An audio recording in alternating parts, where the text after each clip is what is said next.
মুহাম্মদ রাসূলুল্লাহ সাল্লাল্লাহু আলাইহি সাল্লামের যেই আহ্বান নিয়ে এসেছেন সেটা হচ্ছে তাওহীদের আহ্বান। মুসলিম যদি হতে হয় অবশ্যই আপনাকে তিনটি জিনিস থাকতে হবে। আল ইস্তিসলাম লিল্লাহি বিত তাওহীদ, তাওহীদ নিয়ে আল্লাহর কাছে আত্মসমর্পণ, এটা না থাকলে মুসলিম হওয়ার কোনো সুযোগ নাই।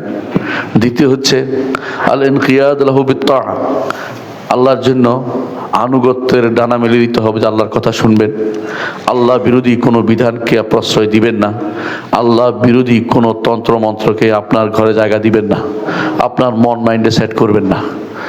3 নম্বর হচ্ছে শিরিক এবং মুশরিকদের থেকে নিজেকে বিমুক্ত ঘোষণা করবেন।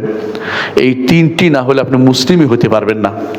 আপনি মুসলিম হয়ে যদি কোনো এগুলি বলেন, এগুলির পক্ষে সাফাই গান, এগুলিকে আপনি নিজের উদ্দেশ্য মনে করে বসে আছেন, আপনি শয়তানের দোষর হইতে পারেন, আল্লাহর ওলি হইতে পারবেন না, আল্লাহর নেককার বান্দাদের অন্তর্ভুক্ত হইতে কোনোদিন পারবেন না।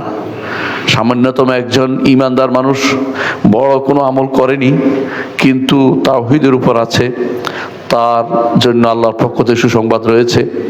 আর যে ব্যক্তি তাওহীদের উপর নাই, সে যত বেশি আমলই করুক না কেন, যত জনসেবাই করুক না কেন, যত বেশি